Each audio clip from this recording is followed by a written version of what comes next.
j'espère que vous allez bien, que vous avez passé un excellent week-end. On se retrouve pour une petite vidéo de présentation. Je nous ai fait un cadeau, un joli tarot. Le tarot Histoire de sorcière qui va avec l'oracle Histoire de sorcière que j'aime beaucoup. Et je voulais vous remercier parce que je nous ai offert ce coffret en grande partie grâce à vos dons. Vous pouvez retrouver mon compte PayPal sous les vidéos.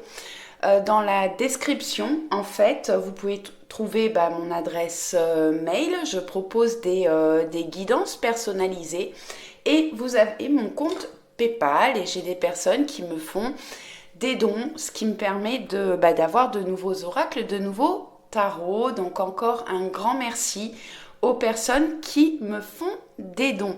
Allez, on y va. Je ne l'ai pas encore ouvert, donc je vais couper le plastique en essayant de ne pas abîmer la boîte.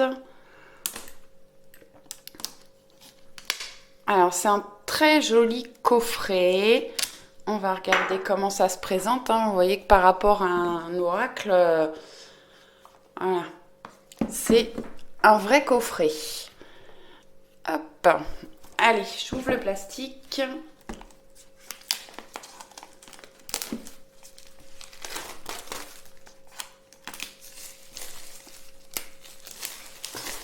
Et voilà. Donc une très belle boîte. D'ailleurs, je ne sais pas comment elle s'ouvre. Eh ben, je ne sais pas. Bon. Alors, on a au dos Histoire de sorcière, amateur de chats, balais et autres chapeaux pointus, ce tarot de sorcière fondé sur les bases du célèbre Rider-Waite est fait pour vous. Le livret explicatif de 218 pages qui l'accompagne permettra aux néophytes comme aux taromanciens aguerris de partir à la recherche des réponses qu'ils souhaitent obtenir avec ce nouveau compagnon de route. Clair, ludique et précis, ce tarot, aux illustrations mélangeant vintage et modernité, vous porte au cœur de son univers magique. Apprenez à vous approprier le tarot et développer tous vos potentiels avec ses 78 lames richement illustrées. Ce coffret contient un tarot de 78 cartes, un livre explicatif en couleur et 278 pages et une boîte de cloches. Alors, je vais regarder de plus près. Bon, alors j'ai trouvé l'ouverture. Il est vraiment très bien fait. En fait, c'est aimanté sur le côté. Hop. Donc, on a une jolie image sur le côté. On a un ruban pour sortir. Ah oui, magnifique. Le livret. Et le tarot. Alors, je vais juste regarder. Ah oui. Donc, au fond, vous avez une autre image. Donc, soit vous gardez le coffret tel qu'il est, soit vous pouvez enlever le carton pour en faire une belle boîte ou laisser le carton et laisser votre tarot dedans. Vraiment une très belle finition au niveau de la boîte. Allez, je vais le mettre là. On va regarder le petit livret. Vraiment un beau livret avec des feuilles brillantes. Vraiment d'une superbe qualité. Donc c'est fait exactement par le même auteur, les deux oracles et la même dessinatrice. Donc c'est Deborah Blake et Elisabeth Alba. Donc on a une page de présentation. Ensuite, on a à propos de l'auteur, Deborah Blake, et l'artiste Elisabeth Alba. Bon, ensuite, vous avez le sommaire, l'introduction,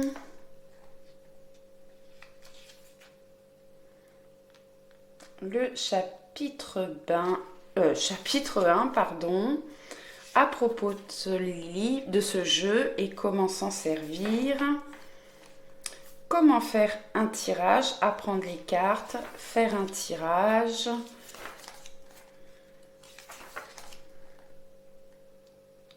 Donc, elle nous explique les As, les 2, les 3, les 4, les 5 jusqu'au 10. Chapitre 2, questions fréquentes et réponses. Je sais pas, non, vous voyez pas trop. Voilà. Questions fréquentes et réponses. Qu'est-ce qu'un significateur et devez-vous vous en servir?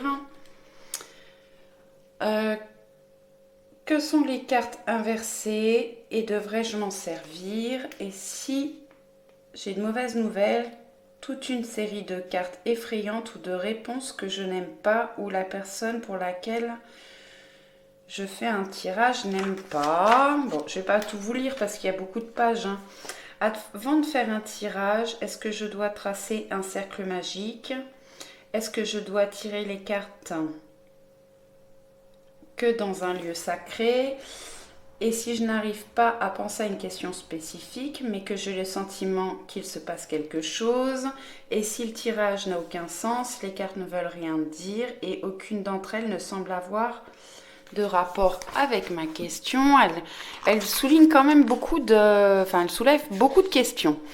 Qu'est-ce que cela signifie si les mêmes cartes reviennent sans cesse dans plusieurs tirages d'affilée, même moi, pour moi-même ou pour les autres? Est-ce que je me suis trompée quelque part? Est-ce que je dois être médium pour lire les tarots?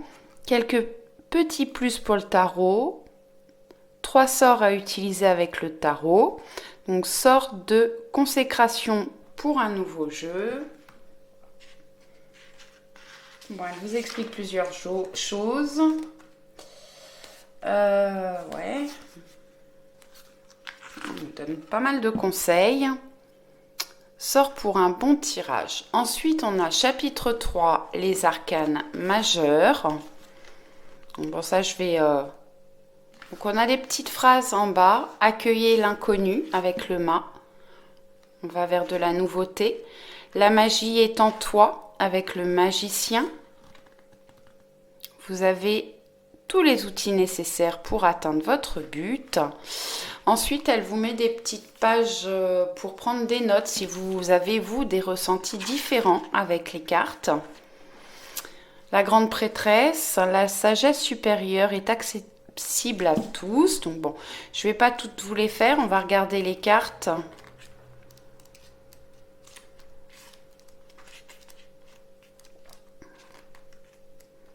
Voilà. Et ensuite, on a la lune, le soleil, le jugement, le monde. Ça, ce sont les arcanes majeurs. Et ensuite, on a les arcanes mineurs. Tada!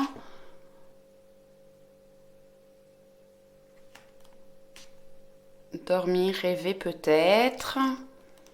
Bon, je vous les passe rapidement. En tout cas, je le trouve vraiment magnifique. Il est vraiment... ouais. Il a l'air très, très, très complet. Allez, je vais aller au bout pour voir s'il y a des petites choses à la fin. Les pentacles.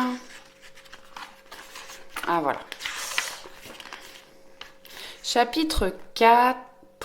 Tirage. Bon, elle nous donne plusieurs tirages. Tirage à une carte. Tirage à 3 cartes. La croix celtique. Bon, alors ça, je le conseille pas pour les débutants, hein, parce qu'il y a beaucoup de cartes et ça, plus il y a de cartes et plus c'est compliqué. Et il y a la croix celtique de Déborah. En fait, elle l'a un petit peu remaniée. Et vous avez une conclusion à la fin avec le petit chat qui s'en va. Bon, un magnifique livre en tout cas. Ensuite, le tarot Histoire de sorcière. Donc, c'est une boîte cloche, hein, comme l'oracle Histoire de sorcière. Hein. Donc, là, on voit bien ils vont bien ensemble. Et à la fin, il me semble que c'est la carte de la force, la sorcière avec le lion.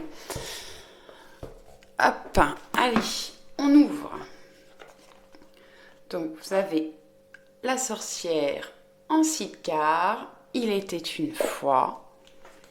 Ah ouais, elles sont bien emballées. Hein. Vous avez de nouveau un petit ruban pour pouvoir sortir le tarot. Et à la fin, vous avez une lune, une pleine lune avec une sorcière sur son balai. Alors, je mets sur pause 2 minutes pour ouvrir le petit paquet, quoique. Allez.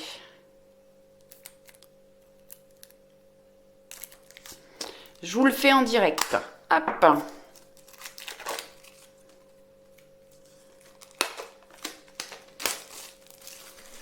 Donc, on a le dos du tarot, deux petits chats sur un balai. Donc, c'est un tarot qu'on peut lire. C'est un tarot, on peut lire dans les deux sens. Donc, on a la carte 0, le mât. On voit qu'elle va s'envoler vers quelque chose, certainement quelque chose de nouveau. Ensuite, le magicien. Elles sont vraiment... j'aime beaucoup la qualité. Ouais, et c'est encore pas la même que l'autre. Hein. Je regarde juste... Oh si, ça y ressemble quand même. Bon, on voit que les cartes sont un tout petit peu plus plus petites que les cartes de l'oracle. Mais je pense qu'en main, c'est plus facile du coup. Allez, le magicien. La grande prêtresse.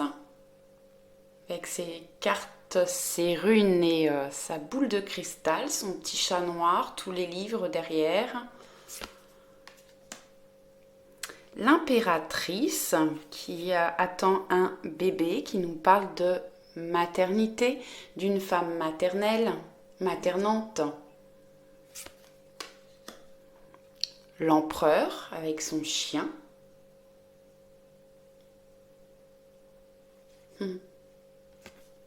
Voilà, un joli plan là, au pied.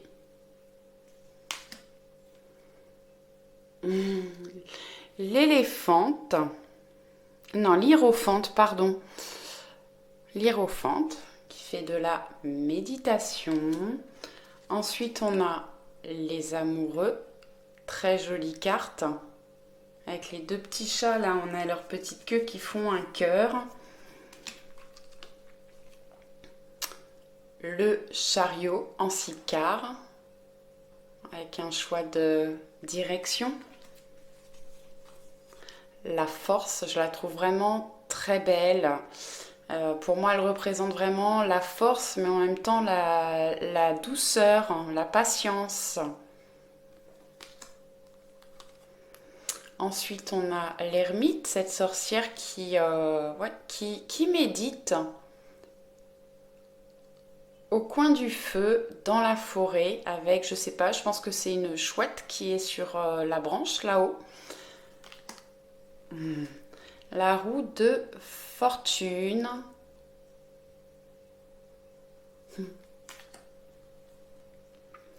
La justice. La justice divine ou la justice des hommes. On voit que parfois la justice peut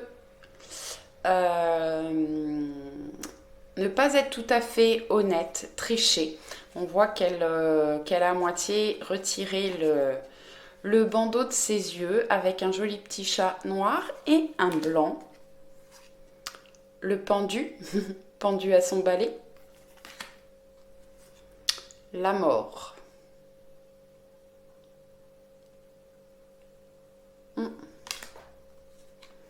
la tempérance, la patience, le diable je vais y arriver, qui essaye de vous emmener sur de mauvais chemins, la gourmandise, l'argent, le diable, la tour,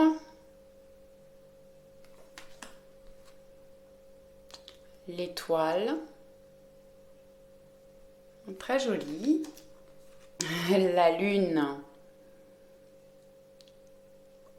On voit ce chat là qui se voit comme une panthère. La lune nous parle de tout ce qui est ressenti, intuition, mais aussi des illusions. Donc on voit bien là, c'est bien représenté justement par ce chat qui se voit comme une panthère. Le soleil, très rayonnante comme carte, la joie, la réussite. Le jugement.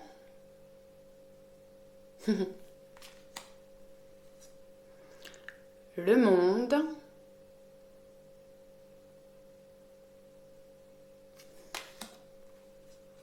Et on passe aux arcanes mineurs. Donc on a d'abord les épées, l'as d'épée, le 2 d'épée avec un corbeau, le 3 d'épée qui est une carte pas très joyeuse. On voit ces 3 épées là qui sont plantées dans le cœur. Le 4 d'épée, le 5 d'épée, le 6 d'épée, le 7 d'épée,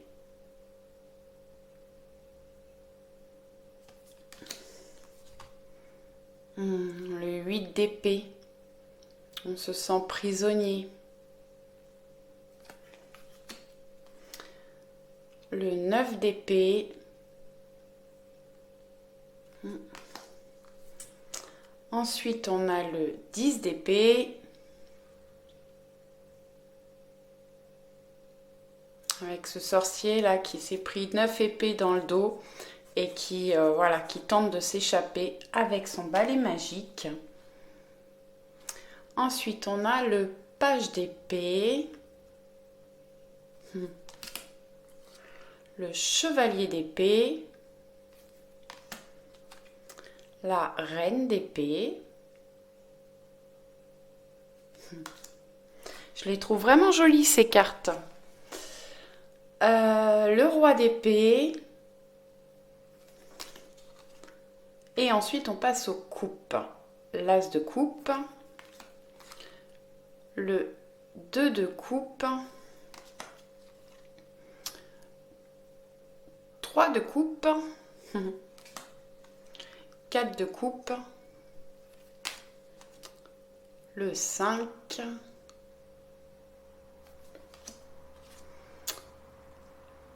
le 6,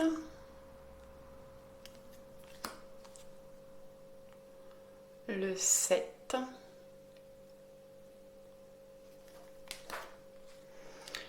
le 8 de coupe, le 9, le 10,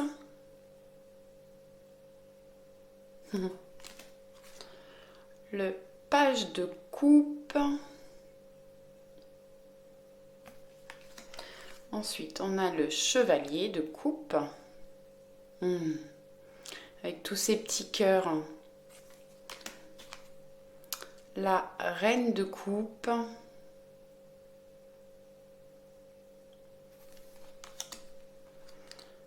Le roi de coupe. Ensuite, on a les bâtons. Donc, c'est l'as de bâton. Le 2 de bâton. Le 3 de bâton. le 4, les 4 baguettes magiques,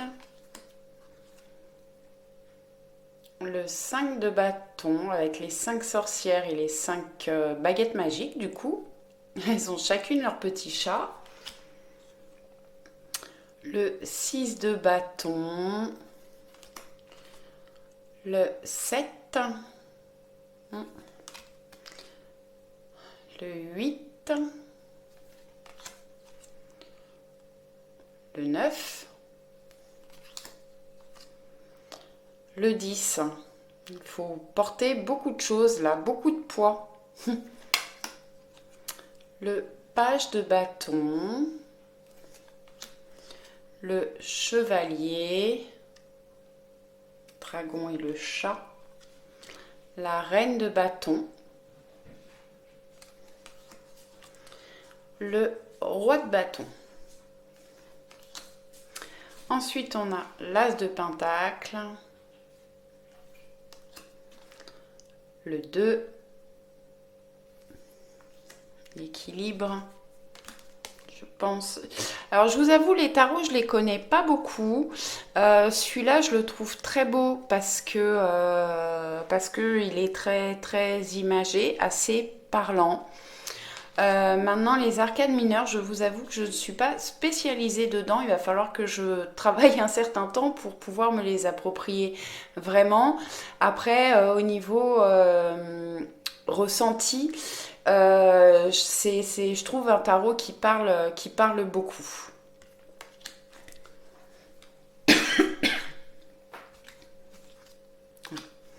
Ensuite, on a le 3 de pentacle, le 4 de pentacle, le 5, le 6, le 7 de pentacle, le 8 de pentacle, le 9,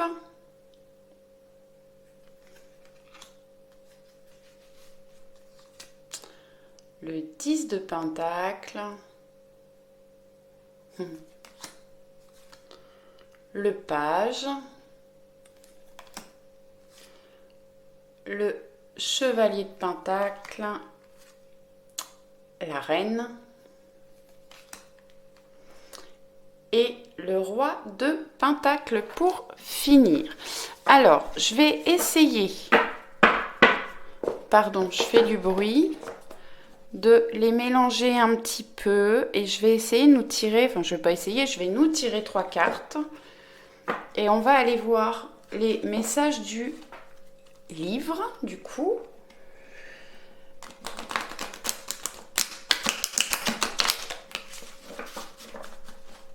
Alors, je les mélange un peu rapidement.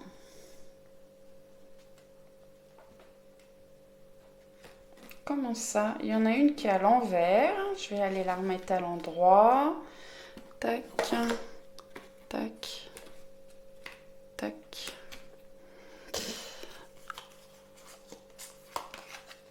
Hop là.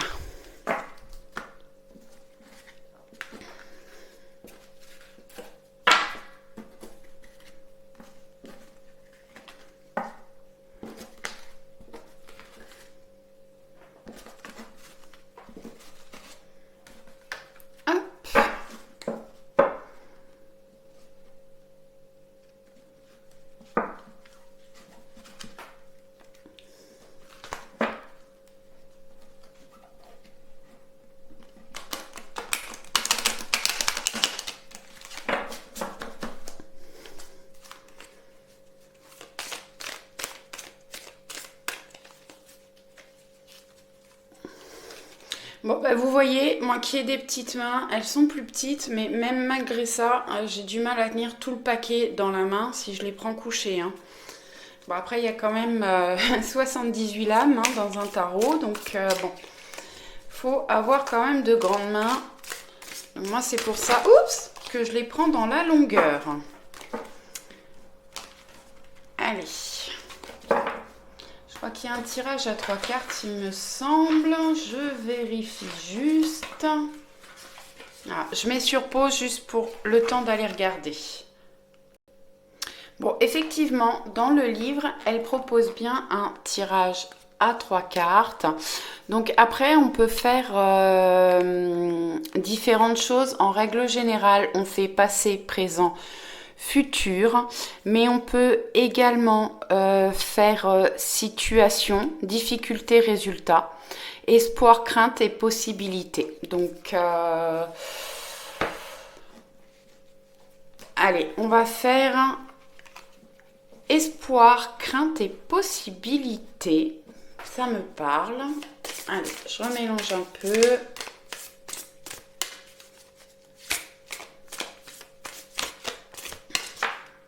Alors, on va la mettre en 1.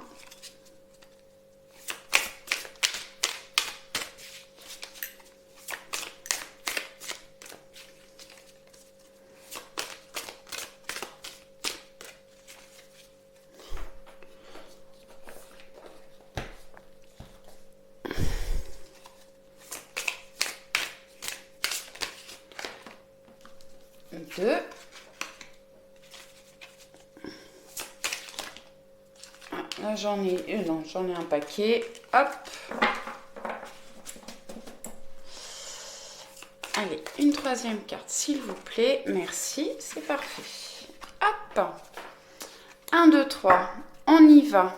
Alors, l'espoir par rapport à votre question, à la situation qui vous intéresse, on a la carte de la force.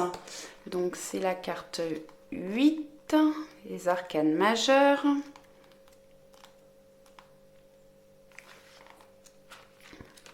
Alors, qu'est-ce que nous dit le livre? La petite phrase, c'est « Je suis pouvoir, entends-moi rugir ». Vous êtes plus fort que vous ne le pensez. Alors, attendez, je vais juste vérifier quelque chose. C'est l'espoir. Une sorcière coiffée d'un chapeau noir pointe... Ah oui, pardon. Une sorcière coiffée d'un chapeau noir pointe de côté la baguette qu'elle tient à la main droite, repoussant une puissante tempête. De la lumière émane de la baguette et on peut voir une tornade s'éloigner, emportant l'obscurité avec elle. Le reste de la carte est lumineuse et la sorcière est si confiante en sa magie qu'elle ne regarde même pas dans la direction de la tempête. Elle tourne plutôt son attention vers le lion géant à sa gauche qui lui lèche la main. À ses pieds est assis un chat noir, tout fier, comme s'il disait « Il m'a suivi jusqu'ici, je peux le garder. » Il y a beaucoup de pouvoir dans la carte de la force, mais ce n'est pas parce que la sorcière a plus de magie que les autres ou qu'elle peut vous transformer en crapaud sans une arrière-pensée. Mais si ces deux propositions sont peut-être vraies, son pouvoir vient de sa confiance en ses aptitudes et dans le fait qu'elle sait que l'univers finit toujours par tout arranger. Même son chat a ce type d'assurance et regarde le lion énorme comme s'il n'était qu'un membre un peu plus gros de sa famille.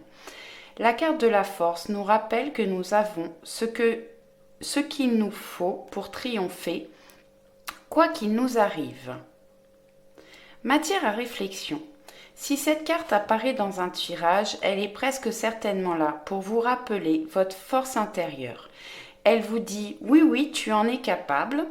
Vous vous sentez peut-être débordé ou incertain, mais quoi que vous deviez affronter, vous avez la force d'y faire face et de triompher à la fin. Bon, magnifique. Alors attendez, donc ça c'est la situation, donc vous avez la force d'avancer, de surmonter vos épreuves, reprenez confiance en vous. Ensuite on a la difficulté, la grande prêtresse. On a 2 arcanes majeures là pour commencer. On verra la troisième ce que c'est. Donc la 2. Donc la petite phrase du livre, c'est la sagesse supérieure est accessible à tous. Cherchez la connaissance intérieure et extérieure. Une sorcière aux cheveux bruns est assise sur une chaise coiffée de son chapeau de sorcière, flanquée de piliers surmontés de grandes bougies. Devant elle, une grosse boule de cristal lumineuse dans laquelle elle plonge le regard. À gauche de la boule de cristal, des cartes de tarot disposées en un tirage en croix et à sa droite, un chat noir énigmatique.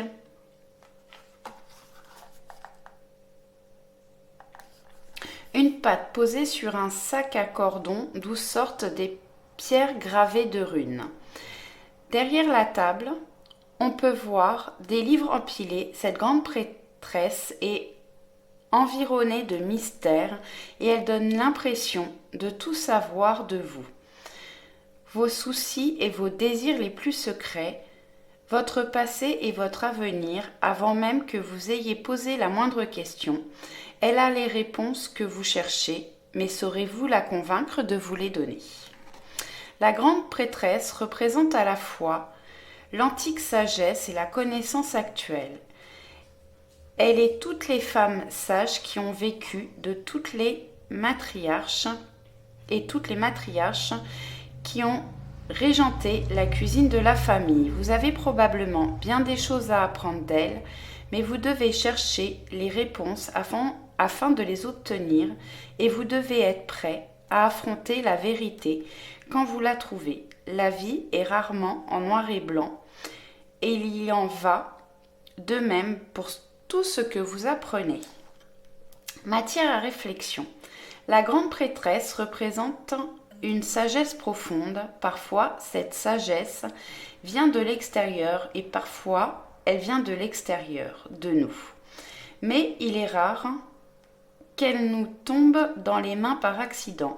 Cette carte vous encourage à accepter votre pouvoir, votre sagesse intérieure et votre connaissance et à rechercher ces choses hors de vous-même également. Que cherchez-vous et quelles questions avez-vous besoin de réponses? Et que pouvez-vous faire pour les trouver? Bon, là on nous demande peut-être un travail intérieur ou de mettre des choses en lumière, peut-être approfondir ou apprendre de nouvelles connaissances, peut-être des choses qui sont difficiles pour vous d'accepter ou ça peut être difficile d'aller vers d'apprendre de nouvelles choses. Ensuite, la dernière carte, c'est le résultat. On a le 4 de Pentacle. Alors, je vais aller voir la carte. Pour moi, là, on essaye de protéger quelque chose, peut-être un trésor. Les pentacles. Voilà. Le 4. Hop. Donc, la petite phrase. Ouais, c'est ça. Alors, la peur de manquer peut être plus nuisible que le manque lui-même. Il est bon d'être prudent avec ce qu'on a, mais on peut aussi s'y accrocher un peu trop. C'est autant valable pour les émotions que pour l'argent. Alors, le pauvre sorcier du 4 de Pentacle a clairement des soucis d'argent. Le plus amusant, c'est qu'il a probablement plus qu'assez pour subvenir à ses besoins, mais il est tellement certain de ne pas avoir assez ou de manquer d'argent à l'avenir que tout ce qu'il fait, c'est s'inquiéter à ce sujet. Ce n'est pas une façon très agréable de vivre, l'argent est important. On se rend compte à quel point quand on doit apprendre à faire face sans. Pourtant, si vous passez tout votre temps à vous inquiéter d'avoir votre temps à vous inquiéter d'avoir assez d'argent. Vous n'avez probablement pas beaucoup vivre non plus. Et donc, quand on peut dire qu'on a assez d'argent, il est possible de trop se focaliser sur la sécurité financière. Matière à réflexion.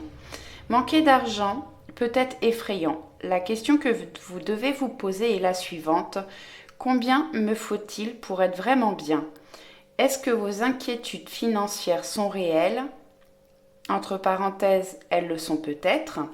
Ou basées sur une perception de manque à cause d'expériences passées ou de craintes pour l'avenir. Parfois, nous nous accrochons tant à ce que nous percevons comme nécessaire que nous passons à côté de la vision d'ensemble. Si cette carte apparaît dans votre tirage, vous devriez regarder de plus près la façon dont vous gérez vos problèmes financiers et à quel point vos émotions colorent votre attitude envers l'argent.